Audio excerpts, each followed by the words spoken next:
Red light आ रही है। जय बोले महावीर भगवान की जय हो। जय बोली अनंत सिद्ध परमेष्टि भगवानों की जय हो। जय बोली आचार्य भगवान श्री शुभ चंद्र जी महाराज की, पांडव पुराण नामक ग्रंथ की, महाभारत के प्रसंग की, इस ग्रंथ के अनुवाद करता श्री पंडित नंदलाल जी जैन विशारद जी की, इस युग के प्रथमाचार्य श्री चारित्र चक्रवर्ती आचार्य भगवान श्री शांत सागर जी महान मुनिराज की, 22वें तीर्थंकर श्री नेमिनाथ भगवान की, महावीर भगवान की, इस युग के प्रथमाचार्य चारित्र चक्रवर्ती आचार्य भगवान श्री शांत सागर जी महान मुनिराज की, सभी आगंतुक अतिथि, ज्ञानदानम गुरुकुल के बालक बालिका, छात्र छात्रागण, अध्यापक अभिभावक एवं अन्य सभी सदस्यगण, सभी को जय जिनेन्द्र, जय दो जड़ंदो।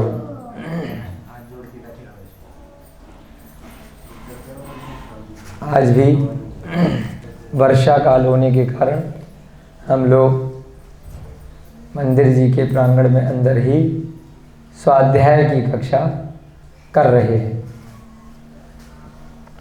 पांडव पुराण में ऋषभदेव भगवान जो कि नाभिराय के पुत्र थे, उनका प्रसंग आ गया है। भरत क्षेत्र के आर्यखंड में अवसर्पणी काल के प्रारंभ में, अवसर्पणी काल के चतुर्थ काल के प्रारंभ में पहले तीर्थंकर आदिनाथ भगवान ने जन्म लेकर के इस धरा को, इस भूमि को पवित्र बनाया और मोक्ष मार्ग का अदर्पण किया। उनके बाद एक कोड़ा कोड़ी सागर में 42,000 वर्ष कम की आयु का जो चतुर्थ काल रहा, उसमें असंख्यात जीवों को मोक्ष की प्राप्ति हुई। ऐसे आदिनाथ भगवान के प्रसंग में हम लोगों ने कुरजांगल नामक देश के बारे में पढ़ा। कुरजांगल नामक देश में हस्तिनापुर नाम की एक सुंदर नगरी है जो स्वर्ग जैसे समान है। ऐसी हस्तिनापुर नगरी का विषय वर्णन कल के स्वाध्याय में हमने देखा कि कुरजांगल देश के अंदर इतना सुंदर नगर, वहाँ के निवासी कैसे हैं, वहाँ की प्रकृति वनस्पतियाँ कैसी हैं। आज का प्रसंग और उस राज्य का वर्णन करने के लिए हस्तिनापुर के बारे में आगे बढ़ाएंगे और किस प्रकार से पुण्यवान जीव अपने पुण्य के माध्यम से ऐसी धरा पर जन्म लेते हैं, यह भी हम समझेंगे। कई बार हम लोग कहते हैं कि हम तो बड़े अभागे हैं, ऐसी गरीबी में जन्म ले लिया, ऐसे ग्राम में जन्म ले लिया, ऐसे देश में जन्म ले लिया जहाँ हर समय परेशानियाँ ही परेशानियाँ हैं। वहाँ देखो, अमेरिका में देखो, वहाँ देखो, लंदन में देखो, सब लोग खुश रहते हैं, कितना तरक्की है, कितना विकसित है। तो जहाँ पर भी आपने जन्म लिया हुआ है, आपके पिछले पुण्य और पाप के अनुसार होता है। तो यहाँ पर भी यही बताया कि कुरजांगल देश में जो भी जन्म लेते हैं वे पिछले भव में स्वर्ग से चय करके आते हैं और वहाँ पर सम्यक दृष्टि होते हैं, बहुत धर्म स्वर्ग में रहकर भी करते हैं। उसके कारण से उनका जन्म जब मनुष्य पर्याय में होता है, ऐसी पर्याय ऐसे देश में होता है जहाँ से वो निकट भव्य होते हैं, बहुत जल्द उनको मोक्ष सुख की प्राप्ति होती है। तो स्वर्ग से आने के बाद एक बार मनुष्य तो बनना पड़ेगा अगर चतुर्गतियों के दुखों से निवृत्ति चाहिए। परंतु मनुष्य भी वे ऐसा बनते हैं क्योंकि उन्होंने पाप तो कुछ किया ही नहीं होता है, पुण्य पुण्य ही स्वर्ग में भी अर्जित किया होता है। तो मनुष्य गति में आने के बाद भी वे लोग बहुत सुखी रहते हैं, प्रकृति हरी भरी रहती है, धन धान्य से परिपूर्ण उनके नगर ग्राम, उनके ग्रह हमेशा बने रहते हैं। दुख का नामो निशान नहीं रहता है, जिससे कि वह अपने अंत समय में अधिकतर लोग वहाँ से समाधि मरण करते हैं या मोक्ष को प्राप्त करते हैं। इस प्रकार से वह कुरजांगल देश, वह हस्तिनापुर नगरी का वर्णन हम और आगे बढ़ाएंगे। उससे पहले एक बार फिर से प्रतिदिन की भांति हम सभी लोग आगे का स्वाध्याय प्रारंभ करने से पहले सभी लोग मिल करके हाथ जोड़ करके मंगलाचरण करेंगे। मंगलम भगवान वीरो मंगलम गौतमो गणी, मंगलम कुंद कुंदाध्यो जैन धर्मोस्तु मंगलम, सर्व मंगल मांगल्यम सर्व कल्याणकारकम, प्रधानम सर्व धर्माणाम जैनम जयतु शासनम, जैनम जयतु शासनम, जैनम जयतु शासनम। सर्वे श्रोतारः सावधानतया शृण्वन्तु। पवन जी नहीं है आज जो बोलते हैं लाइन रोज? अच्छा, कल तक हमने देखा कि किस प्रकार से हस्तिनापुर नाम का नगर है कुरजांगल के अंदर, और वहाँ के लोग कितने सौंदर्यवान हैं।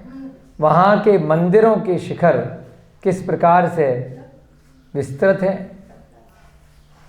वहाँ पर जितने भी लोग हैं वे हर प्रकार से दान देते रहते हैं, बहुत धनी हैं और बहुत ज्ञानी भी हैं। वहाँ पर जो स्त्रियां हैं उनमें चंचलता होती है, क्योंकि स्त्रियों का स्वभाव है चंचल होना। वहाँ पर भिक्षुकों का अभाव है, वहाँ कोई भिखारी नहीं पाया जाता है। वहाँ पर कोई अपराध करता ही नहीं है, क्योंकि पुण्य से सब कुछ सबको मिल जाता है। तो इसलिए वहाँ पर अपराधी जब होते ही नहीं है तो उनको ताड़ना भी नहीं मिलती है। ताड़ना किसे मिलती है? जैसे भैया जी रोज अभिषेक के समय ढोलक बजाते हैं तो उसको कहते हैं मृदंग। केवल मृदंग को ही, तबले को ही पीटा जाता है, बाकी किसी को भी पीटा नहीं जाता। आप पिटते हो बच्चे घर पे? हाँ, छोटे छोटे बच्चे पिटते हैं कई बार घर पे, परंतु वहाँ पर हस्तिनापुर में नहीं पिटते थे, है ना। कोई भी अपराध नहीं करता था। वहाँ पर पेड़ों के पत्ते गिरते हैं, वो तो सब जगह होता है, प्रकृति है, परंतु कोई भी मनुष्य का जीव पतित नहीं होता है, यानी कि उच्च अवस्था से निम्न अवस्था की ओर नहीं जाता है। वह अपने गुणों को अवगुणों में कभी भी परिवर्तित नहीं करता है, उसमें वृद्धि ही होती है, उन्नति ही होती है। वहाँ के व्यक्ति हमेशा दान देने में तत्पर रहते हैं, अन्य किसी कार्य में फालतू के पचड़ों में नहीं पड़ते। खूब धन कमाते हैं, खूब धन धान्य उनके पास होता है और खूब दान देते हैं। कामी पुरुषों के चित्त को स्त्रियां अवश्य चुराती हैं। क्या कहा? पुरुष होते ना, जो कामी पुरुष होते हैं, उनको स्त्रियां उनका चित्त चुरा लेती हैं। इस पे फिल्में भी बनती है ना बहुत सारी आजकल, तो मेरा मन चुराया, मेरा दिल चुराया। तो वास्तव में यहाँ पे भी लिखा है कि दिल तो चुराती हैं, लेकिन वहाँ पर अन्य चोरी नहीं होती। ये तो अतिशयोक्ति में, गद्य पद्य में आता है कि ये चोरियाँ ऐसी वर्तमान में फिल्मों में भी आ गया। फिल्मों की स्क्रिप्ट भी यहीं से बनती है, इधर उधर से बनाई जाती है। तो लिखा है स्त्रियां चित्त यानी कि मन को चुरा लेती हैं अपने पतियों के, अन्य लोगों के, परंतु कोई और चोरी उस नगर में नहीं होती है। खुश हो गए संकल्प भैया जी हैं? ग्रंथ खुश हो गए सुन के, ग्रंथ में ऐसी ऐसी बातें भी लिखी हैं। वाह, जय हो। पुष्पों का वृक्षों से हरण हो जाता है। अभी हम बता रहे क्या क्या चीजें चोरी होती हैं, कौन कौन की पिटाई होती है उस हस्तिनापुर में। पुष्पों का वृक्षों से हरण हो जाता है। भैया जी लेके आते हैं ना मंदिर जी के लिए माला बनाने के लिए पुष्प लेकर के, यहाँ पर हार श्रृंगार के पुष्प आए हैं, रखे हैं पीछे, हैं। तो वृक्षों से आप चोरी कर करके लेके आए हुए हैं। वृक्ष ने अपने आप गिरा दिए एक तरह से, आपने उठा लिए वृक्ष से पूछ करके। तो वहां पर भी हस्तिनापुर में चोरी किस चीज की होती थी? वृक्षों से पुष्पों की हो जाती थी, क्योंकि उस पर किसी का अधिकार नहीं है। आपके वृक्ष हैं तो गिर गए, तोड़ लिए अपने उपयोग के लिए, मंदिर में चढ़ाने के लिए। इसके सिवाय कोई अन्य वस्तु का हरण नहीं होता था। यानी कि केवल ऐसी वस्तुओं की चोरी होती थी जो स्वाभाविक है, जिसमें कोई डंडा लेकर के पीछे नहीं भागेगा कि तूने मेरा फल क्यों चुरा लिया, तूने मेरा पुष्प फूल क्यों चुरा करके ले जा रहे हो। वो पेड़ आपके पीछे नहीं भागेगा। कितने अच्छी अच्छी, ये भी श्रृंगार रस होता है किसी जगह का वर्णन करने के लिए। प्रथमा योग में डूब जाते हो आप उसके पढ़ के एकदम। वहां अगर नीचता माने गहराई है तो नाभि मंडल में है, पुरुषों में नहीं है। नीचता माने स्वभाव निम्न हो जाना, नीच हो जाना, असभ्य आचरण हो जाना। तो जो निम्न स्वभाव है, जो गहराई है, वो किस में है? आसमान में है। वहां से जो आकाश को देखते, नाभि मंडल आकाश को ही बोलते ना, उसमें तो गहराई है कि खत्म ही नहीं हो रहा है। परंतु मनुष्यों के स्वभाव में नीचता नहीं है। वहां के पत्थर तो अवश्य ही नीरस हैं। यानी कि पत्थर तो सब जगह ऐसी होती है जिनमें नीरस, जिसमें कोई रस नहीं होता, जिसमें कोई जान नहीं होती, चलते नहीं है पत्थर। वहां के पत्थर तो नीरस हैं, परंतु पुरुष कोई भी नीरस नजर नहीं आता। कोई भी व्यक्ति, कोई भी मनुष्य उस हस्तिनापुर का नीच नहीं है, नीरस नहीं है। उसके अंदर कुछ ना कुछ रस, कुछ ना कुछ गुण अवश्य ही व्याप्त है। वहां के सभी पुरुष ज्ञानवान हैं। वो तो आज यहां पर भी हैं, वो तो पंचम काल में भी हैं। बस एक खिलौना मोबाइल दे दो और एक व्हाट्सएप डाल दो, सबको ज्ञान पता नहीं कहां से टूट टूट कर भर जाता है। पान की दुकान पे किसी को भी ले जाकर खड़ा कर दो, सारे चौराहे पर ज्ञानी हो जाते हो। तो आज भी है। परंतु वहां पर जिस ज्ञान की बात हो रही है वह शायद सम्यक ज्ञान, अच्छे ज्ञान की बात हो रही है। ऐसे गप्पों वाले ज्ञान जो वर्तमान में है कि दूसरे को नीचा दिखाना और अपने ज्ञान को, अपनी बातों को श्रेष्ठ बताना, ऐसे ज्ञान की बात नहीं हो रही होगी, क्योंकि हस्तिनापुर के पुरुषों के ज्ञान की बात हो रही है। तो जितने भी वहां के लोग हैं वह सारे की सारे ज्ञानी हैं, ज्ञानवान हैं। अज्ञानी एक भी दृष्टि गोचर नहीं होता है। सभी लोग धर्म करते हैं, सभी लोग स्वाध्याय करते होंगे, सभी लोग पापों से दूर रहते हैं, पुण्य की क्रियाएं करते हैं। तो वहां पर ज्ञान कैसा होता होगा? धर्म की चर्चा, ग्रंथों की चर्चा, अच्छे अच्छे महापुरुषों की चर्चा, उनके आचरण का अनुसरण करना, मुनि महाराजों के प्रवचन सुनना, श्रावक बनना, ये सारे लक्षण उन ज्ञानी जीवों में रहते होंगे। वहां की समस्त नारियां शीलवती हैं। और क्या कह दिया? वहां की कोई भी नारी गलत तरीके से कोई भी संबंध बिना विवाह के नहीं होता। सब शीलवती हैं, अपने पति के साथ ही रहती हैं। विवाह के पूर्व, विवाह के बाद कोई अन्य संबंध नहीं बनाती हैं। तो उनको क्या बोलते हैं? शीलवान नारी, शीलवती। तो वहां पर इतने अच्छे संस्कार हैं बचपन से कि जो भी नारी हैं वह कभी भी दुःशीला नहीं होती। क्या लिखा? दुःशीला, इसका विपरीत होता है। एक होता है सुशील, एक होता है दुशील। ब्रह्मचर्य और उसका विपरीत कुशील, यानी कि सभी शीलवान हैं, दुशीला नहीं है। वस्तुतः वह देश सब प्रकार से शोभा का स्थान है। इतना सुंदर देश है कि कहाँ तक उसका वर्णन करें। हर तरह से वह शोभनीय है। उसका कोट बहुत ही मनोज्ञ एवं समस्त संसार को वश में करने वाला है। कल हमने पढ़ा था ना कोट क्या होता है। जिसके चतुर्दिक कोट बना हो वह पुर या नगर है, लिखा था कल के स्वाध्याय में पढ़ा था। कोट फिर हमने देखा था कि भाई एक किले की जैसे बाउंड्री टाइप होती है, उसके बाहर खाई वगैरह होती है, तो उसको बोलते हैं कोट। तो बहुत बड़ा एक नगर है, उसके बाहर एक बाउंड्री है बहुत ऊंची ऊंची, कि बाहर के लोग परेशान करने के लिए नहीं आए, है ना। एक सीमा रेखा होती है, तो उसको एक तरह से बोलते हैं कोट। और जहां पर कोट होता है उसे क्या बोलते हैं? पुर। तो इसका नाम भी क्या है? हस्तिनापुर।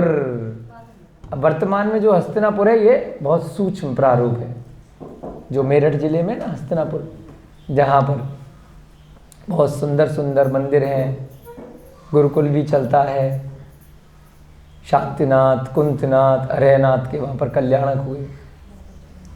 आर्यका ज्ञानमती माता जी ने वहाँ पर उनके आशीर्वाद से बहुत नवीन मंदिरों का, जम्मू द्वीप का बहुत विकास हुआ है। उस हस्तिनापुर को वर्तमान में लोग भूल गए थे, जबकि अन्य धर्मों में भी हस्तिनापुर का बहुत वर्णन आता है। उसके बाद भी लोगों को पता ही नहीं था कि हस्तिनापुर भारत में से कहां गायब हो गई थी। नहीं, तो ज्ञानमती माता जी ने ऐसी हस्तिनापुर को पुनर्जीवित किया, एक दिगंबर जैन क्षेत्र के नाम से विकसित किया। कालांतर माता जी के पहले का है? पहले का है, लेकिन वहां कुछ था ही नहीं, जंगल था, पूरे जंगल था, कुछ पता ही नहीं था कि वहां जाया कैसे जाए, कुछ नहीं था, कोई मंदिर नहीं है उसके अलावा। जिन मंदिरों की स्थापना हुई, क्योंकि जिन ग्रंथों में ऐसे हस्तिनापुर का वर्णन हुआ है, 3 तीर्थंकरों के कल्याणक हुए। अब यह हम नहीं कह सकते बिल्कुल कंफर्म करके कि यह वही हस्तिनापुर है जो आदिनाथ भगवान के समय में हस्तिनापुर थी, या जो पांडवों के समय में हस्तिनापुर थी। कुछ कहा नहीं जा सकता। पहले भी आपको बताया है कि समय के अनुसार स्थान का नाम चेंज हो जाता है। जब लोग पढ़ते हैं, स्वाध्याय करते हैं, अब वह स्थान कहीं नहीं मिलता, कहाँ गायब हो गया, विलुप्त हो जाता है कालांतर में। लोग इधर से उधर चले जाते हैं, किसी की मान्यता कुछ हो जाती है, किसी की कुछ हो जाती है। एक एक काल के बाद चीज़ें विलुप्त हो जाती हैं। चतुर्थ काल के बाद पंचम काल आया है, तो कोई आवश्यक नहीं हो भी सकता है और नहीं भी हो सकता है कि यह वही हस्तिनापुर, उसी हस्तिनापुर में एक छोटा सा स्थान रहा हो। क्योंकि ये जो हस्तिनापुर यहाँ पे बता रहे हैं बहुत विकसित थी, बहुत शोभनीय थी, तो जरूरी नहीं है कि ये वाली हस्तिनापुर वही हो भी सकती है। कुछ कन्फर्म है हम नहीं कह सकते। तो उसको माता जी के आशीर्वाद से पुनर्जीवन दिया गया। बहुत सुंदर सुंदर विशाल जिन मंदिर बनाए गए, सुमेरु पर्वत की रचना। ये जो चर्चा चल रही है तो महावीर स्वामी के समय की चल रही है। ये चर्चा चल रही है अभी आदिनाथ के समय की। तो उस समय से ही हस्तिनापुर है, जो इंद्र वगैरह बनाते हैं, कुबेर बनाता है ना, तीर्थंकरों के काल तक रहती हैं। उसके बाद फिर तीर्थंकरों के अंत में भी जो काल आता है, क्योंकि शरीर की ऊंचाई, अवगाहना, शक्ति, बल धीरे धीरे अवसर्पणी के प्रभाव से क्षीण होता जाता है। 500 धनुष से शुरू होती है काया। और कितने हाथ तक थे भगवान महावीर? 7 हाथ के थे। कितने हाथ? 3.5 ऐसा। हाँ, तो हाइट कम होती चली जाती है, तो स्थान भी अवसर्पणी में छोटे होते चले जाते हैं। अब कितने फुट का आपका ये मकान की ये छत है? 8-10 फुट की, 12 फुट की। आदिनाथ स्वामी जब बड़े थे तब हस्तिनापुर बड़ी होगी, महावीर स्वामी छोटे हुए। अब कह नहीं सकते, लेकिन ऊंचाई, मकान, सब चीज़ छोटी होती जाती है। पेड़ पौधे भी छोटे होते जाते हैं। मात्र एक चीज़, कभी भी किसी भी काल में कोई भी जीव की अगर वर्णन करें, ना छोटे होते ना बड़े होते, वो केवल एक ही प्रकार के जीव आए हैं, जो स्थावर जीव होते हैं। उनमें भी वनस्पति का एक जो है वो तो बड़े छोटे होते जाते हैं, परंतु वायु का एक, जल का एक, अग्नि का एक और भूमि का एक, इतने सूक्ष्म होते हैं, ये हर काल में उतने ही रहते हैं, बहुत सूक्ष्म होते हैं। अग्नि के अंदर के जीव, जल के अंदर के जीव, वायु के अंदर के जीव और पृथ्वी के अंदर के जीव। और वनस्पति के अंदर भी 2 प्रकार से आते हैं, एक पूरे की पूरा पेड़ है, एक उसके अंदर बहुत सारे जीव हैं, तो उस जो पूरा की पूरा पेड़ है वो धीरे धीरे कालांतर में वो भी उसकी ऊंचाइयां भी कम होती चली जाती हैं अवसर्पणी के प्रभाव से। तो यहाँ पर हम बता रहे थे कि कोट का मतलब था कि जिस नगर के बाहर बाउंड्री सीमा होती है तो उसको क्या बोलते हैं, पुर बोलते हैं। तो यहाँ पर जो कोट हैं, हस्तिनापुर के जो कोट हैं वो कैसे हैं, बहुत ही मनोज्ञ एवं समस्त संसार को वश करने वाले हैं। मान लें बाउंड्री भी, जैसे आप अपने घर बहुत बढ़िया सा आपने मकान बना लिया, फार्म हाउस बना लिया, गार्डन बना लिया, तो जो बाउंड्री भी होगी बड़ी सुंदर सी बनाओगे ना, तो बाहर से ही दिखे। तो ऐसे ही हस्तिनापुर का जो कोट था वो इतना मनोज्ञ था और उसको देखते ही ऐसा लगता था कि जैसे ये समस्त संसार को वश में करने वाला हो। मकान के बाहर का स्वरूप देखकर आइडिया लग जाता है कि कोई महल है, कि झोंपड़ी है, कि क्या है। उसे देख करके, यानी कि कोट की चर्चा चल रही है, सबको यही प्रतीत होता था कि शायद शेष नाग ही कोट का रूप धारण कर स्वयं उसकी रक्षा कर रहा हो। जो सीमाएं होती हैं ना नगर की, किले टाइप की, तो वो अंदर पूरे नगर की रक्षा करती हैं। तो क्या इन्होंने कंपैरिजन किससे किया, जैसे शेष नाग होता है बड़ा सर्प, वह धन की रक्षा करता है कहीं पर, कि सर्प आ गए वो धन की रक्षा कर रहे, बड़े बड़े शेष नाग खजाने की रक्षा कर। तो जैसे कि इस नगर की रक्षा करने के लिए जो बाउंड्री है शेषनाग की भांति है, कि इसमें कोई भी उपद्रवी, कोई आताताई जीव प्रवेश न कर पाए, कभी भी इस नगर पे किसी भी दुराचारी व्यक्ति का आक्रमण या बुरी नीयत से कोई भी आ ही न पाए। तो ऐसे शेषनाग पहचान लेता है कि कौन सही आदमी है, कौन खराब है, कौन मालिक के खजाने का, कौन नहीं है। तो बाकी लोगों को फुस फुस करके वहीं पे कर देता है, और जिसका है उसको कुछ नहीं करता। पाड़म के मंदिर में है 2-3। भैया जी बोल रहे पाड़म के मंदिर में 2-3 शेषनाग है, रक्षा कर रहे हैं पांडुलिपियों की, मंदिर की, खजाने की। अच्छा चलो आप लेकर के आना खजाना, ठीक है। शंकर भैया ही जाएंगे पाड़म के मंदिर में खजाना ढूंढने। ये खजाना है जो ग्रंथ है, इससे बड़ा खजाना कुछ नहीं है। वो तो पत्थर के टुकड़े हैं, सोना चांदी रत्न आभूषण। मंदिर के नीचे मंदिर है, हाँ मंदिर की रक्षा कर रहे हैं, मंदिर के नीचे मंदिर, बिल्कुल चलेंगे अपन मंदिर के नीचे मंदिर पाड़म में। हाँ बहुत प्राचीन मंदिर है। भैया जी, शंकर भैया जी के लिए तालियां बजाइए। ये उड़ेसर के मंदिर की और पाड़म के मंदिर में कई बार गए हैं और बहुत अच्छे से वहाँ पर प्राचीन अवशेष मिले हैं। वहाँ के जीर्णोद्धार में भी सहभागिता निभा रहे हैं। बहुत सारी सैकड़ों की संख्या में वहाँ से पांडुलिपियाँ, हस्तलिखित ग्रंथों को लेकर के आए हैं भैया जी, और यहाँ संस्था के अन्य सदस्यों की सहायता से उनका संरक्षण, उनका रखरखाव कर रहे हैं। ऐसे भैया जी के पुण्य के लिए बहुत बहुत अनुमोदना, और आगे भी निरंतर ये इस प्रकार से कार्य करते रहें, उसके लिए बहुत बहुत साधुवाद। हमारे प्रवीण भैया जी भी काफ़ी दिन उड़ीसर में रह करके बहुत विकास कार्य किया, जीर्णोद्वार का कार्य किया। अभी तीर्थंकर लेणी से आए हैं, काफ़ी महीने से वहाँ पर थे। इनको भी बहुत बहुत साधुवाद। और इसी प्रकार से निरंतर ये धर्म के क्षेत्र में अग्रणीय रूप से भूमिका निभाते रहें, ऐसी हम सबकी मंगल भावना है। तो जिस प्रकार से शेषनाग रक्षा करता है, उसी प्रकार से वह कोट उस हस्तिनापुर की रक्षा किया करता है। वहां के धनी व्यक्ति प्रायः सभी धीर वीर हैं।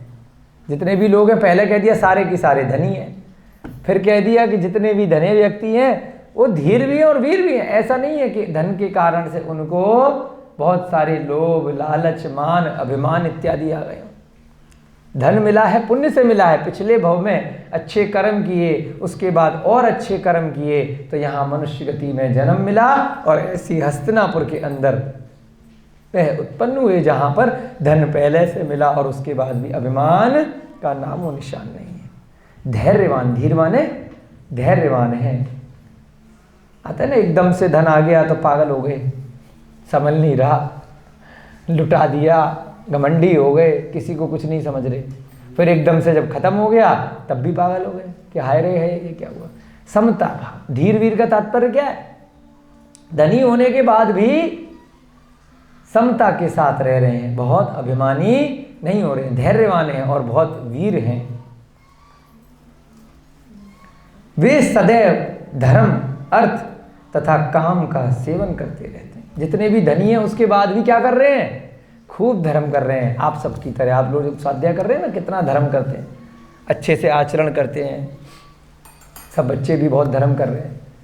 तो धन होने के बाद भी वे लोग खूब धर्म करते थे। और साधारण तौर पर वर्तमान में क्या होता है, जितना ज़्यादा जिसके पास धन आ गया उतना वह भगवान से, मंदिर से, धर्म से, अच्छे आचरण से दूर भागता है, दुराचारी हो जाता है। तो उसके लिए कहते हैं कि पिछले भव के पुण्य से वर्तमान में मिल गया, परंतु अब उस पुण्य को समाप्त कर रहा है। घड़े में जो पहले से धन था, पहले से जल था, वह एक दिन समाप्त हो जाएगा, घड़ा फूट जाएगा। उसके बाद फिर किसके आश्रय से रहेगा? तो इसलिए उनके उदाहरण से मत सीखो कि जो लोग धनी होने के बाद भी अच्छा आचरण नहीं कर रहे हैं कि अरे बुरे आचरण से तो बहुत धन मिलता है, बुराइयों में तो बहुत अच्छा संपत्ति है, उससे तो बहुत अच्छी पद प्रतिष्ठा पद मिला करते हैं, हम अच्छे अच्छे नेता बन सकते हैं। अगर हम झूठ बोलें, चोरी करें, दुराचारी करें, मायाचारी करें, तो उनके उदाहरण से भाई लोगों बिल्कुल मत सीखो, क्योंकि पिछले में किया था उसको भोग रहे हैं वे लोग, परंतु वह खत्म हो रहा है। आप अपना देखो, आपको यदि पुण्य से कुछ मिल गया है उसमें संतोष करो और आगे अपने पुण्य को बढ़ाओ, क्योंकि पुण्य से बड़ा धन कुछ भी नहीं है। पुण्य फला अरहंता, पुण्य के फल से तो अरहंत पद प्राप्त होता है और अरहंत पद मोक्ष में परिवर्तित हो जाता है। नमो अरिहंताणम, नमो सिद्धाणम। तो उसके बीच की जो कड़ी है, अरिहंत पद से और पुण्य के बीच की कड़ी है, वो यह वैभव, धन, गृहस्थ जीवन के सांसारिक थोड़े बहुत सुख हैं। वो दिखने में सुख लगते हैं परंतु अंतरंग से वो दुख ही है। दुख में वा, जो सांसारिक सुख है उसके लिए सूत्र आया है, दुख में वा। वह सुख आप कह रहे हो, परंतु जिस प्रकार से आप कान को खुजाते हैं, जब खुजली होती है तो लगता है कि आहा थोड़ी देर के लिए खुजली मिट गई, शांति हो गई, परंतु बाद में वह बहुत दुख घाव हो जाता है, दुख दे करके जाती है। ऐसे ही ये सांसारिक विषय वासनाएं हैं, इंद्रियों के सुख हैं, पंचेंद्रियों के सुख में लिप्त होकर के हमें क्षणिक रूप से लगता है कि हमें पता नहीं क्या मिल गया, कितने सुख मिल गए, लेकिन बाद में वो दुख ही दुख दे करके जाते हैं। तो इसलिए ऐसे लोगों के धन को देख करके मत ललचाओ कि उन्होंने गलत कार्य किया, उनको बहुत अच्छा कुछ मिल गया तो हम भी अगर उनका अनुसरण करेंगे तो हमें भी मिल जाएगा। नहीं, आप अपने धर्म से रहो, स्वाध्याय से रहो और पुण्य की क्रियाएं बढ़ाओ। देव पूजा, दान, उपासना, स्वाध्याय, धर्म, ये सारे कार्यों में लिप्त रहो। त्याग करो, श्रावक बनो और जब समय आ जाए तो सम्यक चारित्र को भी धारण करो। तब वह दिन दूर नहीं कि एक न एक दिन इस भव में नहीं तो अगले भव में अरिहंत पद की प्राप्ति हो जाए तो कोई आश्चर्य की बात नहीं है, कोई अतिशयोक्ति नहीं है। तो ऐसे ही यहाँ पे कहा कि हस्तिनापुर में सारे लोग धनी हैं, धीर वीर हैं, उसके बाद भी वे सभी की सभी लोग धर्म में लगे रहते हैं।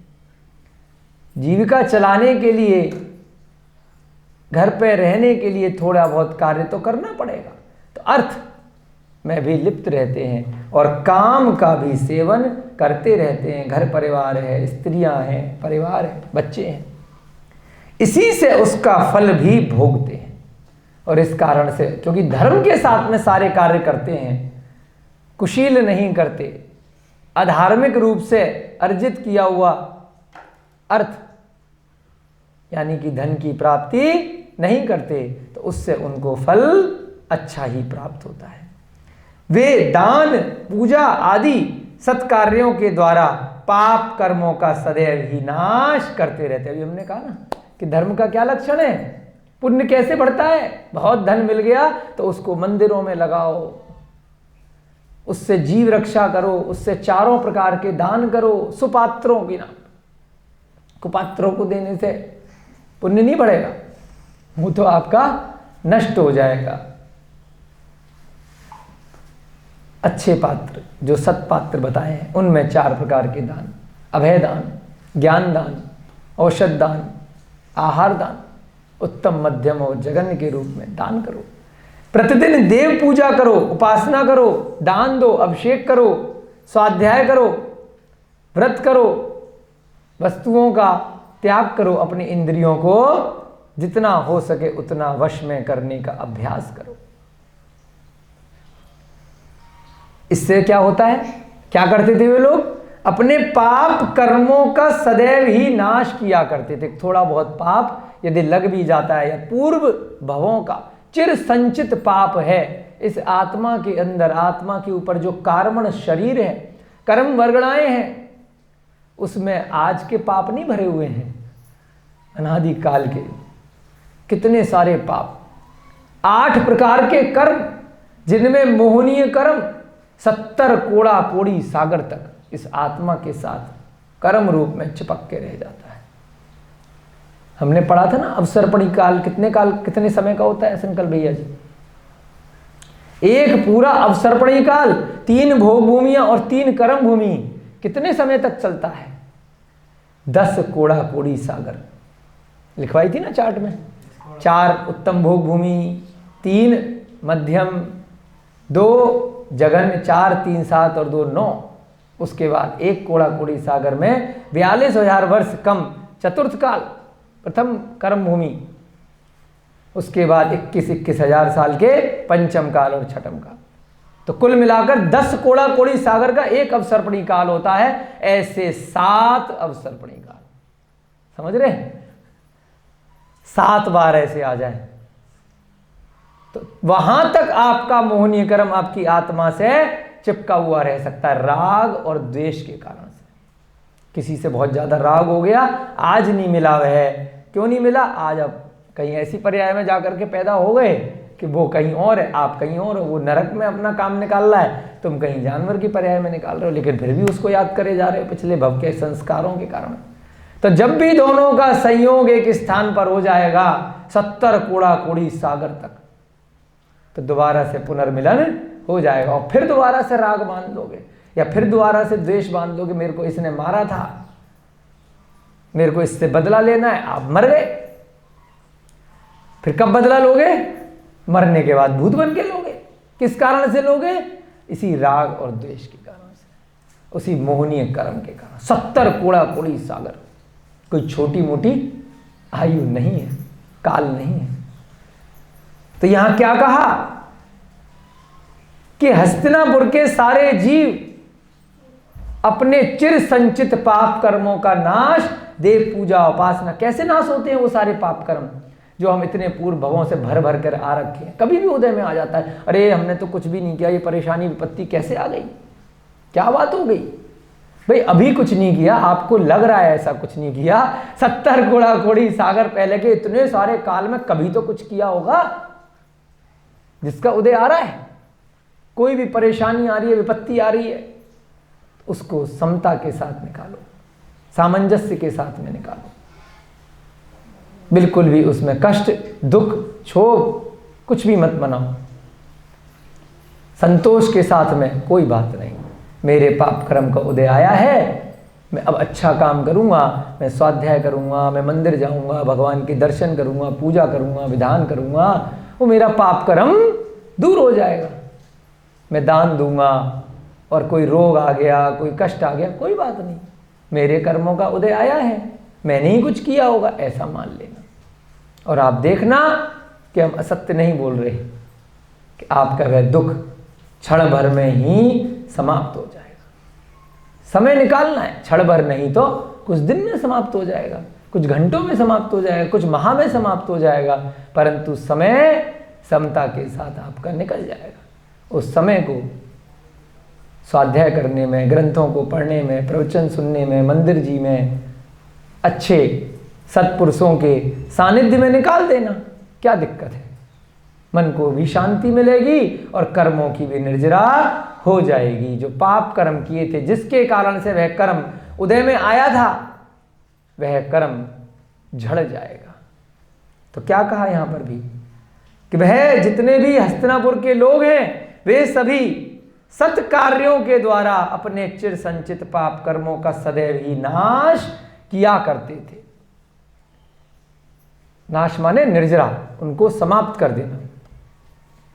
इससे पाप कर्मों के उदय से उत्पन्न होने वाले रोग शोक उनके निकट भी नहीं आ पाते थे। हम तो अपनी तरफ से बोल लेते हैं, लिखा भी है यही बात। क्या होता है उससे कि अगर पिछला कोई पाप कर्म रह गया उनकी आत्मा में, 70 कोड़ा कोड़ी सागर का भी देवता की पर्याय से आए हैं मान लीजिए, तो देवता में भी अधिकतम आयु कितनी है? अधिकतम आयु कितनी है सबसे उच्च कोटि के देवता की? है संकल्प भैया जी, अधिकतम आयु कितनी है देवताओं में स्वर्ग में? मैं कहा, भैया जी के लिए तालियां बजाओ, बहुत सुंदर। अधिकतम 33 सागर, और नरकों में भी अधिकतम आयु 7वें नगर में 33 सागर। और कर्म कहां तक है? 70 कोड़ा कोड़ी सागर। कोड़ा कोड़ी लगाना भाई साहब 70 के आगे, और 33 के आगे कोड़ा कोड़ी नहीं लगा हुआ। 1 करोड़ में 7 जीरो होती है, 14 जीरो लगानी है, और फिर 70, यानी कि 15 जीरो हो गई 7 के आगे, और उसके आगे सागर। स्वर्ग की आयु अधिकतम कितनी है? 33 सागर को बोल रहे असंख्यात। अरे भैया कौन जमाने से वो देवता रह रहे हैं, वो भी सर्वार सिद्धि के देवता, सबसे ऊपर वाले स्वर्ग के, उनकी है 33 सागर। बाकी की तो क्या है, 1 सागर से शुरू हो जाती है 100 धर्म वाले की मात्र, है ना। तो वह 1 सागर भी असंख्यात वर्षों का होता है। तो कर्म कितने सागर तक रहते हैं ये देख लीजिए, थोड़ा सा कंपैरिजन करके बता रहे हैं कि 70 कोड़ा कोड़ी सागर तक वह आत्मा में कर्म मोह के कारण फंस के रह जाते हैं। इसलिए क्यों मोह पालना, जो है सो है, पत्नी भी है, बच्चे भी हैं, घर परिवार भी है, अरे क्या दिक्कत है। जब तक हो संसार में उनकी रक्षा करो, उनका रखरखाव करो, एक अपनी कर्तव्य मान करके उनके साथ रहो, उनका भरण पोषण करो, परंतु ज्यादा पछड़ों में है मत पड़ो।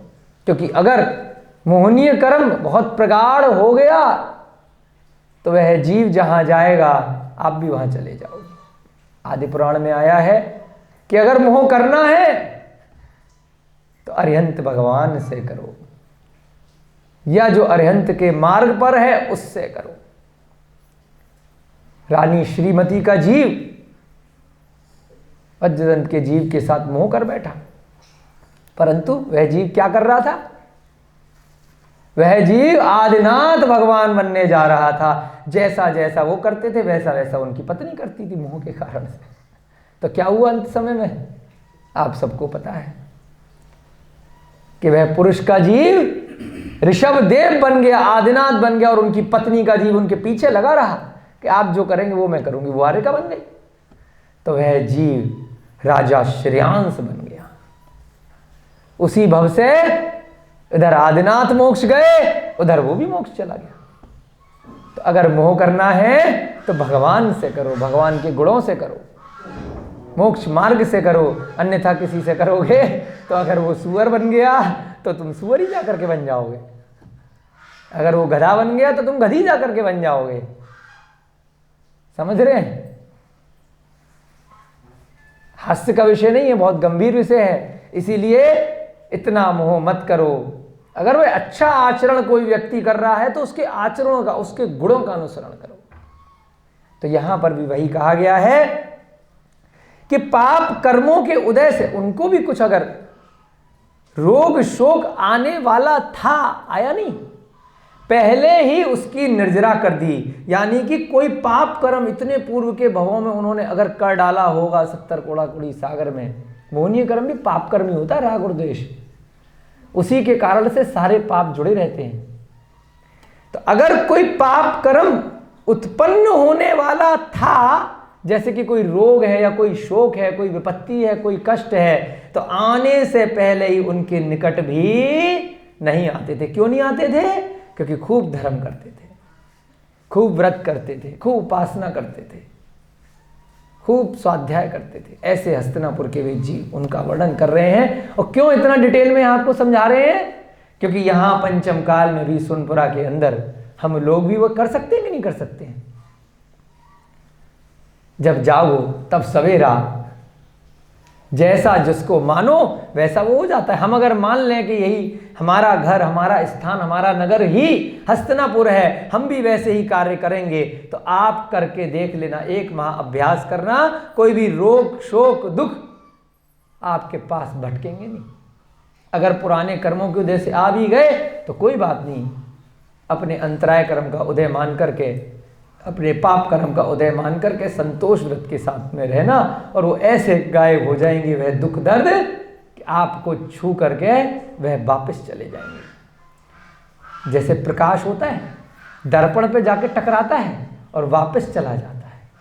एक शीशा रख दो प्रकाश के सामने, इधर से टॉर्च मारोगे तो क्या होगा? कभी मारी है भैया जी? बच्चों ने मारी है कभी? रिफ्लेक्स, इधर गया और उधर वापस लौट गया। उसे बोलते हैं कर्मों की निर्जरा। कि जब कर्म आते हैं, आकर बिना बंधे वापस चले जाते हैं, तो उसे बोलते हैं संवर। संवर यानी कि बीच में एक दर्पण लगा दिया, एक कवच लगा दिया, एक ढाल लगा दी। लगाते हैं ना कि कवच पहन लिया, या किसी ने गोली मारी तो वो वापस चली जाएगी।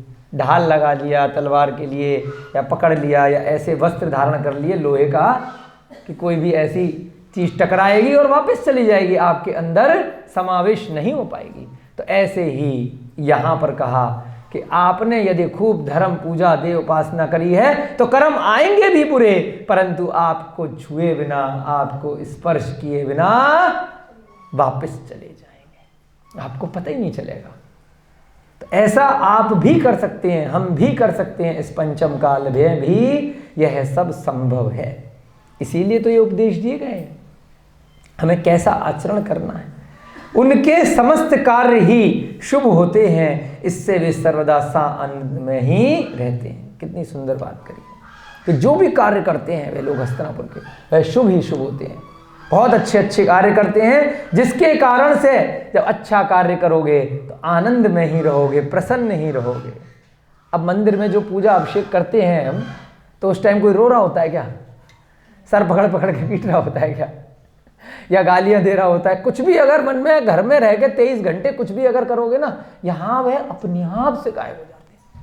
किसी के मन में कोई भी दुख विपत्ति अगर होगी भी ना, तो इतनी कम हो जाती है। इतना प्रभाव होता है भगवान की प्रतिमा का, भगवान के जिन मंदिर का। कितना भी कष्ट है, कोई भी बड़ी से बड़ी विपत्ति है ना, परंतु उतनी देर तक आप आनंद में रहते हैं। ऐसे ही वो पूरे दिन सारे की सारे कार्य जब आप शुभ करोगे, अच्छे करोगे, तो कभी भी दुख नहीं आएगा, आनंद में रहते थे। वहां की खाई में नीले पद्म, पद्म का मतलब होता है कमल, है ना, पद्म पुष्प नहीं, हाँ, नीले पद्म का मतलब भैया जी ने पकड़ लिया, नील कमल। ताली बजाओ, बहुत सुंदर। नवीनाथ भगवान का चिन्ह है। तो वहाँ जो खाई है, जो कोट और उसके बीच में खाई होती है ना, जगह होती है थोड़ी सी कि कोई आसानी से आ नहीं पाए हमारे नगर में परेशान करने, तो वो जो खाई है वहाँ पर कौन है? नील कमल। आह, कितने सुंदर हैं कि बहुत सी श्रेणियाँ हैं, भरे पड़े हैं नील कमल। बहुत कम होते हैं नील कमल के पुष्प, उनमें सदैव कमल यानी पुष्प लगे रहते हैं, हमेशा हरे भरे। उसमें जल के अंदर नील कमल भरे रहते हैं, जिन्हें देखकर नेत्रों को अपार आनंद प्राप्त होता है। कुछ डिफरेंट फूल होता है ना सुंदर, तो उसे देख कर के ही मन प्रफुल्लित हो जाता है, प्रसन्न चित्त हो जाता है। बहुत लोग जाते हैं कश्मीर घूमने के लिए, या जंगलों में या पहाड़ों पर इतना प्रसन्न हो जाते हैं। वहाँ पर भले 4 दिन की छुट्टियाँ मनाने गए, लेकिन 4 साल की या 4 महीने की या पूरे कई वर्षों की थकान उन्हें 2-4 दिन में मिट जाती है। कैसे मिट जाती है? वहाँ क्या है भाई? वहाँ तो पब्लिक नहीं है, भीड़ भी नहीं है, प्रकृति है, चिक चिक चिक चिक लोगों की नहीं है ना, शोर शराबा नहीं है। तो किसका शोर शराबा है? पक्षियों की चहचहाने की आवाज है, झरनों की आवाज है, पर्वतों पर पवन बहती है उसकी आवाज है, सुंदर सुंदर पुष्प, लहलहाते हुए खेत, लहलहाते हुए वन, हरी भरी वसुंधरा। इसके कारण, प्रकृति के कारण सारी की सारी टेंशन मिट जाती है। प्रकृति का स्पर्श, प्रकृति तो यहाँ पर भी है, परंतु यहाँ पर जहाँ ज़्यादा भीड़ होती है, जहाँ ज़्यादा मकान दुकान होते हैं, इतना शोर शराबा, इतनी चें चें, उससे वो मानसिक रूप से थोड़ा सा डिस्टर्ब हो जाता है व्यक्ति। तो इसलिए वह एकांत ढूंढने के लिए पहाड़ों पर, नदियों पर, ऐसे स्थानों पर जाता है। चारित्र चक्रवर्ती में हमने आचार्य शांति सागर महाराज का प्रसंग पढ़ा। उसमें उनसे पूछा गया कि महाराज जी आप ध्यान कहाँ का लगाते हो और कैसे लगाते हो? उन्होंने कहा कि देखो हमें इतना अभ्यास हो गया है कि हमें यहाँ कितनी चौपाल लग रही है उससे कोई फर्क पड़ता ही नहीं है, हमें तो आप चौराहे पर भी बिठा दो। शांति सागर महाराज जी ने कहा तब भी हमें, क्योंकि हम एकाग्र चित्त होकर के, हमें तो अपने से मतलब है, सिद्धों का ध्यान करते हैं। सिद्ध शिला पर वह अनंत गुणधारी जो सिद्ध भगवान है उनका ध्यान करते हैं। हमें पता ही नहीं कौन कितना हल्ला मचा रहा है, चौराहे पर बिठा दो तब भी हम ध्यान लगा लेंगे। ऐसा आचार्य शांति सागर महाराज के ध्यान की इतनी प्रगाढ़ अवस्था थी। हम क्या कहते, अरे भैया टेप बंद करो, अरे बोलना बंद करो, डिस्टरबेंस हो रही है? तो धीरे धीरे अभ्यास से होता है, एकाग्र चित्ता से होता है। तो इसलिए ऐसे आचार्य शांति सागर महाराज को नमन है। तो यहां पर क्या कहा कि वह कोट के पास में जो खाई है हमेशा पुष्पों से हरी भरी रहती है, इतनी सुंदरता है वहां पर, नील कमल सदैव व्याप्त रहते हैं, जिन्हें देख करके नेत्रों को अपार आनंद प्राप्त होता है, जैसा हम लोगों को कभी कभी मिलता है। यहाँ सोनपुरा में तो बहुत सारे पेड़ पौधे हैं तो अक्सर मिल जाता है। वहां की हाटों में रत्नों की बहुत सी राशियां लगी हुई रहती हैं। हाट होते हैं ना, बाजार जो लगते हैं गांवों में, मंगल बाजार, सोम बाजार, बुद्ध बाजार, हाट। वहां के हाट में क्या बिकता है? सस्ती चीजें नहीं बिक रही, सब्जी फल अमरूद क्या बिकते हैं हाटों में? रत्नों के ढेर लगे हुए हैं। इतने धनी हैं लोग कि रत्न भरे रहते हैं वहां के हाटों में। यानी कि वो लॉकर लगा लगा के 4 गार्ड बिठा करके नहीं बिकते, क्योंकि सब लोग धनी है, कोई चोरी करने नहीं आएगा। जैसे हमारे यहाँ सब्जी फल बिकते हैं, वहां तो रत्न भी हाटों में बिकते हैं और ढेर लगा करके, जिनके क्रय करने के लिए जौहरी निरंतर आया करते हैं। खूब जौहरी आते हैं वहां पर और खूब भर भर करके ले जाते हैं और दूर देश में जा करके बेचते हैं। वहां के निवासी मंगल कामना के लिए, ये है अंडरलाइन करने वाली बात, कहाँ गया पेन? वहां के निवासी मंगल कामना करने के लिए प्रतिदिन श्री जिनेंद्र देव का पूजन किया करते हैं। ऐसे ही थोड़ी ना पुण्य फला रहता है, पुण्य मिला है, पुण्य के बाद भी अब पुण्य और बढ़ाना है ना, मोक्ष जाना है तो अभी भी सब कुछ सुलभ होने के बाद भी सारे की सारे लोग मंदिरों में भीड़ लगी रहती है। जिनेंद्र भगवान का दर्शन पूजन प्रतिदिन करते हैं। प्रतिदिन लिखा, ये नहीं कि हफ्ते में एक दिन संडे वाले या 10 लक्षण वाले 10 दिन साल में है, प्रतिदिन करते हैं।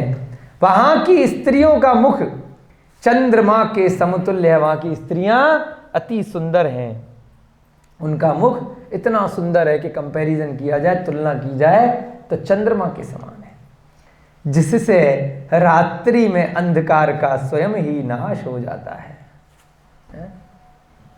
वो एक अमिताभ बच्चन का एक गाना था, जिसकी बीवी गोरी सो अंकल भैया, उसका भी बड़ा नाम है, कमरे में बैठा लो, ट्यूबलाइट का बल्ब का क्या काम है। यहाँ पर भी यही बोल दिया इन्होंने, यहीं से गाना बनाया वो, कि इतनी गोरी है वहाँ की स्त्रियाँ कि चंद्रमा की प्रकाश, रात्रि में अंधकार ही नहीं रहता है, इतनी गोरी है, इतनी लाइट निकलती है।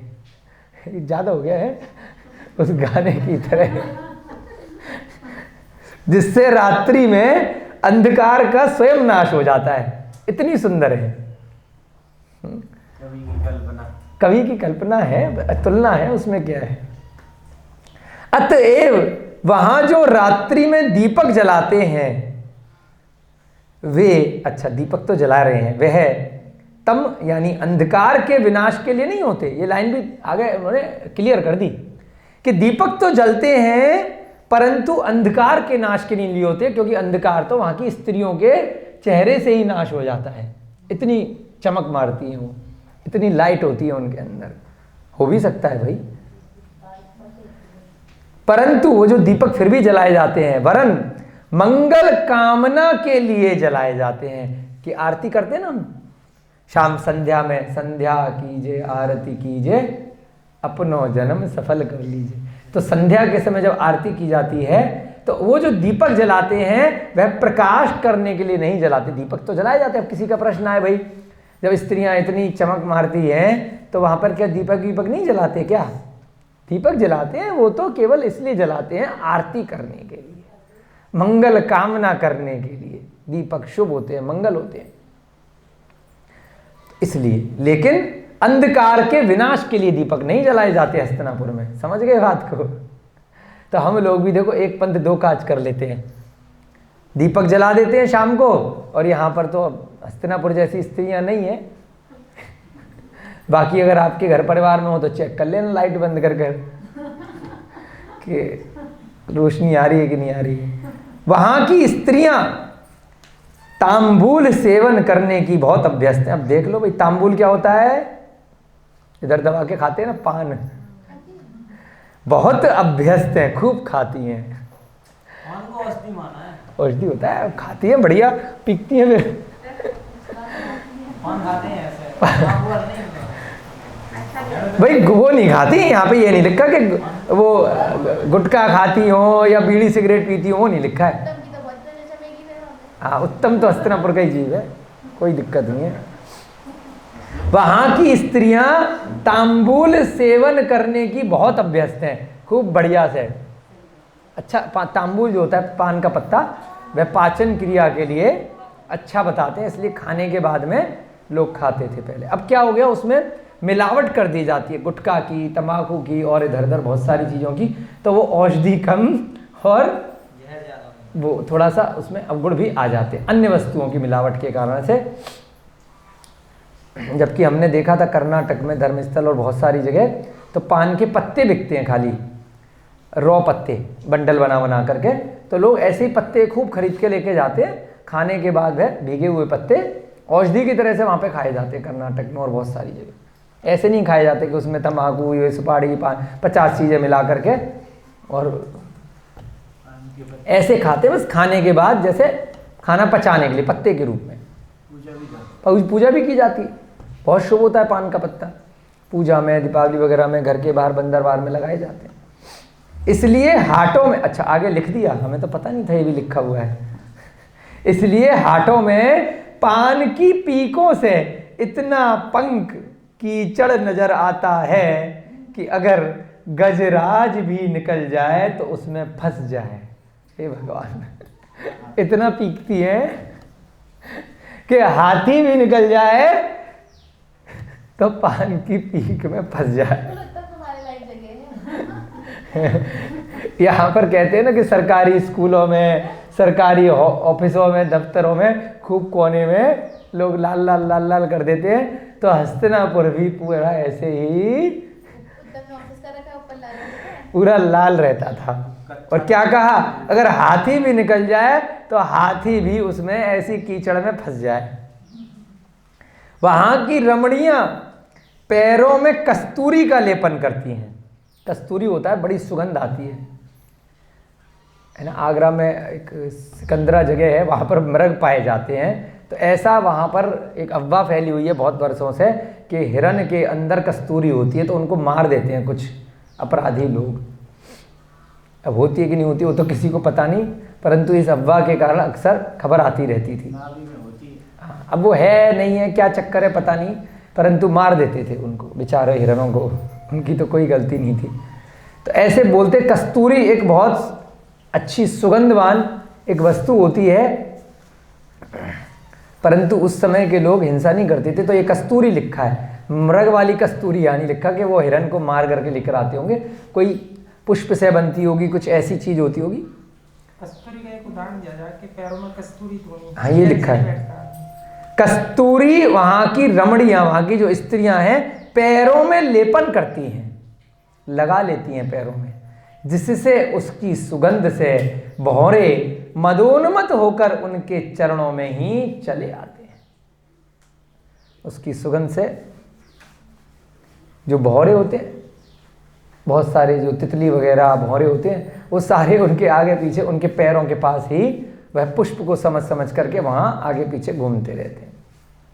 मानो वे कामी जनों से पुकार पुकार कर कहते हैं कि जिस प्रकार हम सुंदरियों के पाद पद्मों में लौट रहे हैं, उसी तरह यदि तुम भी सुख की अभिलाषा रखते हो तो तुम भी उनके चरण कमलों की सेवा विस्मृत ना करना। वह भंवरे आकर क्या कह रहे हैं कि देखो हम भी इन स्त्रियों के चरणों को आकर कर छू रहे हैं, चूम रहे हैं, तो तुम कामी जन, तुम इन स्त्रियों के पति, तुम भी आओ और इन स्त्रियों के चरण कमलों की सेवा करो, है ना। कामी जन आओ, तुम भी हमारी तरह स्त्रियों के चरण कमलों की सेवा करो। इस प्रकार से यहाँ पर आज पूरा प्रसंग हुआ, बहुत सुंदर तरीके से हस्तिनापुर के वर्णन, दो अध्याय, दो कक्षाएं हो गई हस्तिनापुर की चर्चा में। कितनी सुंदर वह हस्तिनापुर है। तो थोड़ा सा श्रृंगार रस डाला जाता है, मनोरंजन भी होता है इससे, और थोड़ा ये अंदाजा भी लगता है कि कवि किस प्रकार से काव्य रस में, ग्रंथ रचना में, प्रथमान योग में कल्पनाएं करते हैं, तुलनात्मक अध्ययन कराते हैं, और यह भी बताने का प्रयत्न करते हैं कि यह सब वस्तुएं आप सबको, हम सबको भी सुलभ हो सकती हैं अगर हम पुण्य का कार्य करते हैं। यह मार्ग में हमें एक अच्छा एक आश्रय देती है। कई बार लोग कहते हैं कि भाई पंचम काल में मोक्ष नहीं है, काहे को इतना धर्म करें, क्यों तप करें, क्यों व्रत करें, क्यों उपासना करें, क्यों चक्कर में पड़े हैं, जब है ही नहीं तो मैं भी मोक्ष नहीं है, हमें भी मोक्ष नहीं है। तो भैया ठीक है, मोक्ष अगले काल में है। एक व्यक्ति है जो रेलवे स्टेशन के अच्छे से वेटिंग रूम में बैठा है, ट्रेन आने में भी 4 घंटा है, और एक है खड़ी धूप में खड़ा हुआ है उस 4 घंटे हैं। तो अगर अभी वर्तमान में थोड़ा धर्म कर लोगे तो मोक्ष के आने तक जो बीच में शेल्टर है, जो आश्रय है, तो स्वर्ग में जाकर के अच्छे से रह लोगे। ये ऐसी हस्तिनापुर में जाकर के जन्म ले लोगे, शांति से रह लोगे। और जो दूसरा है वो त्रियंच गति में चला जाएगा, नरक गति में चला जाएगा। भैया ठीक है, तूने कहा था ना कि मोक्ष नहीं है पंचम काल में, तो धूप में जाकर के खड़ा हो, तो शांति से उस काल को पुण्य के साथ में, धर्म के साथ में निकाल लेगा। जो पहले से ही शुरुआत अच्छी कर देगा, और जो घमंड में जिएगा कि भाई तुम ही तो कह रहे हो कि पंचम काल में मोक्ष नहीं है, तो हम तो सब खाएंगे पिएंगे, लूटो खाओ मौज लो करो, हमें तो बढ़िया एसी मिलेगा वेटिंग रूम में रेलवे स्टेशन के। एयरपोर्ट पे आजकल अगर आपकी फ्लाइट 2-4 घंटे 6 घंटे लेट होती है तो बहुत बढ़िया बढ़िया स्कीम चल रही है कि आप पहले से कार्ड बनवा के रखो, कोई से मेंबर बन जाते हैं, तो वहां पर एयरपोर्ट पे 5 स्टार होटल आपको मिलेगा 6 घंटे के लिए, 8 घंटे के लिए, 4 घंटे के लिए। उसमें खाना पीना, आपको जो आराम से रहना है, सोना, बढ़िया। तो एक तो वो वेटिंग रूम है, वेटिंग करते करते, और एक बेचारा कुर्सी पे 6 घंटे बैठा है बाहर, परेशान हो रहा है, बार बार देख रहा है कब आएगी अनाउंसमेंट, सुने सुने सुने सुने परेशान हो गया है, कब ट्रेन आएगी, कब ट्रेन आएगी। तो दोनों में कौन बढ़िया है बताओ? होटल जो आराम से रह रहा है, वहां बैठ के किताब पढ़े, धर्म करे, जाप लगाए, कुछ भी करे, गाने सुने, खाना खाए हैं? तो ऐसे ही यहां पर बताया कि अगर मोक्ष नहीं भी है तो पुण्य अगर अभी से कर लोगे तो बीच का जो टाइम है ना अगले मनुष्य भव बनने में, तो स्वर्ग में चले जाओगे भाइयों। स्वर्ग में नहीं भी जाओगे तो कहीं विदेह क्षेत्र इत्यादि में चले जाओगे, ऐसी किसी हस्तिनापुर में जन्म ले लोगे जहां से मोक्ष हो जाएगा। तो इसलिए ऐसे लोगों की बातों में ना फंसे जो स्वयं भी धर्म नहीं करते हैं और अन्य लोगों को भी धर्म से विमुख कर देते हैं। किसकी बातों में फंसे? जो ये ग्रंथ में लिखा है। तो ऐसे हस्तिनापुर का वर्णन आपका समाप्त हुआ। थोड़ा सा 5 मिनट का और समय है तो और आपको थोड़ा सा आगे का एक पैराग्राफ और ले लेते हैं। पूर्व में श्री ऋषभनाथ ने जिन 2 राज्यों की स्थापना की थी, अभी कल परसों की कक्षा में बताया था ना कि उन्होंने एक का राजा सोम को बनाया था और एक का राजा श्रेयांश को बनाया था। कौन से राज्य बनाए थे? कौरव वंश। कौरव वंश में 2 राज्यों की स्थापना करी गई थी। क्या कल पढ़ा था हमने? आदिनाथ भगवान के समय कौरव वंश बन गया था, इक्ष्वाकु वंश, कौरव वंश, हरिवंश। तो जो कौरव वंश उस समय बन गया था उसमें 2 राजा उन्होंने बनाए थे, एक तो राजा श्रेयांश और एक उनके भाई सोम। तो पहले हमने जो पढ़ा है कि ऋषभनाथ ने जिन 2 राज्यों की स्थापना की थी उन दोनों राज्यों के अधिपति कुरुवंश के ही भूषण थे। दोनों परस्पर भ्राता थे। जो सोम थे और श्रेयांश थे, दोनों कौन थे? कल किसी ने पूछा भी था, है ना, सोम और श्रेयांश के बारे में, कि वो दोनों भाई थे। सोमप्रभ की रानी का नाम लक्ष्मीमती था। जो सोम थे भाई, उनकी रानी कौन थी? बोलो। लक्ष्मीमती। वह सुंदरी होने के संग सती भी थी, बहुत सुंदर थी, सती व्रता थी। बड़े थे या छोटे? लघु या अनुज? अभी आ जाएगा, बड़े हैं। सोमप्रभ की रानी का नाम लक्ष्मीवती था, बहुत सुंदर थी, अपने पति को बहुत प्रिय थी। उसका पति यानी सोमप्रभ उससे बहुत प्रेम रखता था। विद्वता में लोग उसे साक्षात सरस्वती की उपमा देते थे। इतनी ज्ञानी थी, जिनवाणी का उसको इतना ज्ञान हो गया था कि वह, लोग बोलते थे तो साक्षात सरस्वती देवी है। जिनवाणी और सरस्वती माता पर्यायवाची है एक तरह से, है ना। सरस्वती की पूजा करते हैं ना। हमारा सरस्वती विद्या मंदिर था जहाँ से हम पढ़े हैं, उसका नाम ही सरस्वती था हमारे तो विद्यालय का, सरस्वती शिशु मंदिर, सरस्वती विद्या मंदिर। वहाँ प्रतिदिन सरस्वती की पूजा होती थी। तब तक हमें नहीं पता था कि ये तो जिनवाणी माता है। अभी लाडनू में हम लोग जब एग्ज़ाम देने गए थे एमए के, इतना सुंदर मंदिर जमीन के अंदर से निकला है, हजारों सैकड़ों वर्ष प्राचीन मंदिर, इतनी सुंदर मनोरम सरस्वती की प्रतिमाएं वहाँ पर है। लाडनू में कितनी सुंदर सरस्वती माता की प्रतिमा जिन मंदिर के अंदर। हाँ, भैया जी हमारे सहपाठी हैं, 6ठी कक्षा से हमारे मित्र हैं, आज तक साथ निभा रहे हैं। 5वीं 6ठी कक्षा के दोस्त हैं हमारे, है ना। मेरे ख्याल से 1990 से साथ निभा रहे हैं भैया जी। तो सरस्वती वंदना सुना रहे पीछे से, या तेषु धवला, पूरा याद है, इनकी मेमोरी बड़ी अच्छी है, ठीक है ना।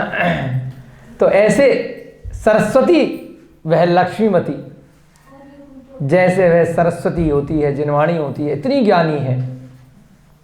प्रथम तो वह अनुपम सुंदरी, साथ ही उत्तम उत्तम वस्त्र आभूषणों को धारण करने पर वह देवोपम मनोज्ञ प्रतीत होती। पहले ही सुंदरी है, इतनी जबरदस्त है, और उसके बाद तो आभूषण गजब के वस्त्र पहना दिए जाएं तो ऐसा लग रहा है जैसे स्वर्ग से कोई अप्सरा ही उतर करके धरती पर आ गई हो। ऐसी वह लक्ष्मीमती है, देवोपम है, देव से परी है, समयाभाव से। अब देखो इन्होंने कह दिया, कौन आचार्य? आचार्य शुभचंद्र महाराज कह रहे हैं, समयाभाव से उसके अंग प्रत्यंगों का वर्णन करना हम यहाँ उचित नहीं समझते। कितनी सुंदर है, क्या है, कई ग्रंथों में आया है बड़ा विस्तार से स्त्रियों के स्वरूप का वर्णन, कि उसका मस्तक कैसा है, उसके कर्ण कैसे हैं, उसके ओष्ठ कैसे हैं, उसकी भुजाएं कैसी हैं, बहुत वर्णन आता है। ये सब प्रद्युम्न चरित्र में आया था। प्रद्युम्न चरित्र में भी आता है, बहुत चरित्र। हाँ, ये लाडनू की सरस्वती इन्होंने निकाली, बहुत सुंदर है, बढ़िया है। दिखा दो इनको लाडनू की सरस्वती। तो कितना सुंदर वर्णन आता है कई ग्रंथों में। जब हम प्राकृत के एग्जाम दे रहे थे तो वहां पर यह प्रश्न आया कि आचार्यों ने ये ऋतुओं का वर्णन, नगरों का वर्णन, स्त्रियों का वर्णन, है ना, अन्य विषय वस्तुओं का वर्णन क्यों किया है? कि भाई वो तो प्रथमा नियोग के ग्रंथ लिख रहे हैं, वहां तो उनको वैराग्य की प्रधानता दिखानी है, फिर इतना ऋतुओं वगैरह के चक्कर में, अभी बाद में दिखा देंगे इसमें ऋतुओं के चक्कर में वो फिर डिस्टर्बेंस होता है ना। और नगरों के वर्णन, जैसे हस्तिनापुर का वर्णन किया, वह सब क्यों इतना विस्तृत रूप से चर्चा की है? प्राकृत में जब एग्जाम दिए तो उसमें प्रश्न आया, तो वहां पर उत्तर भी आया, बहुत सटीक उत्तर आचार्यों ने ही लिखा है। फिर पूर्वाचार्यों द्वारा ये है कि यह वर्णन इसलिए किया गया जिससे कि लोग इन रस की प्राप्ति के लिए, इन मनोरंजन के लिए मिथ्या दर्शन, मिथ्या ग्रंथों की तरफ न जाएं। क्योंकि मनुष्य का स्वभाव है, उसकी प्रकृति है कि उसको ये वाले भी काव्य चाहिए। तो वह सारी चीजों की भी उन्होंने प्रस्तुति उन्हीं ग्रंथों में थोड़ी बहुत कर दी, परंतु वैराग्य की प्रधानता रखी, उनको थोड़ा थोड़ा सा बताया, जिससे कि जिन लोगों को थोड़ा मनोरंजन चाहिए, हास्य रस चाहिए, है ना, कविताएं चाहिए, तो वो सब भी उनको यहीं पर एक ही स्थान पर सारी विषय वस्तु प्राप्त हो जाए, और उसके बाद वह अपना जो मोक्ष मार्ग है उसके ऊपर अग्रसर हो।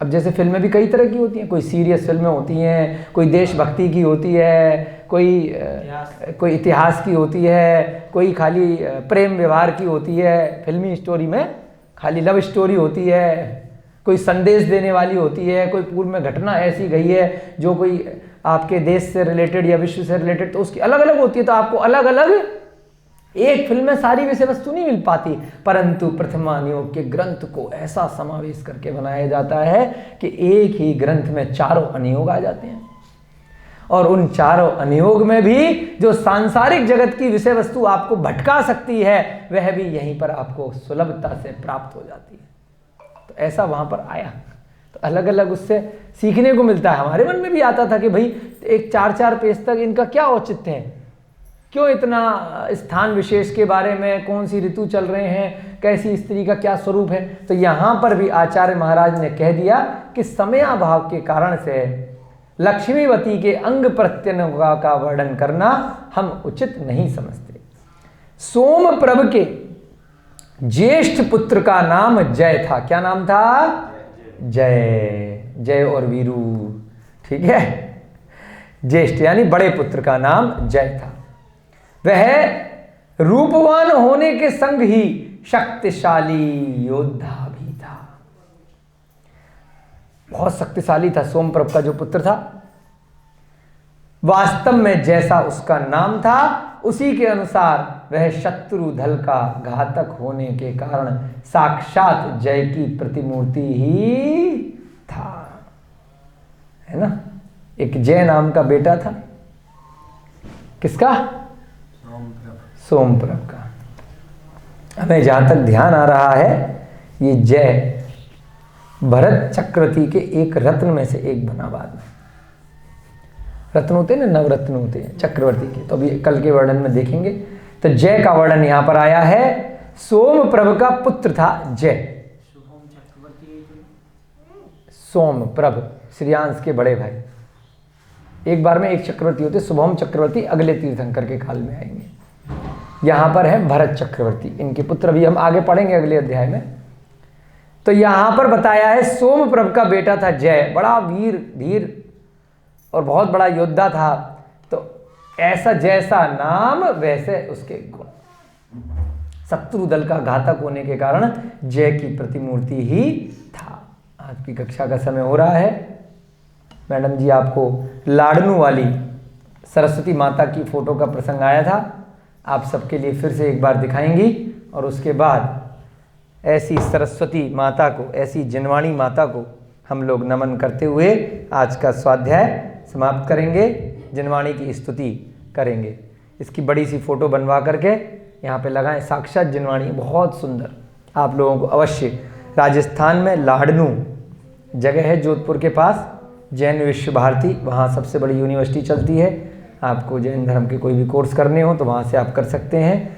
वहाँ पर बहुत सुंदर मंदिर है, ज़मीन के अंदर पूरा की पूरा मंदिर अभी कुछ वर्षों पहले निकला है, कुछ अन्य कार्य ऊपर चल रहा था, पता चला अंदर से पूरा मंदिर निकल आया। बहुत विशाल मंदिर है, बहुत सुंदर खंबे, मूर्तियाँ की मूर्तियाँ वैसी की वैसी हैं, बहुत सुंदर, हजारों वर्ष प्राचीन, बहुत ही अच्छी नक्काशी।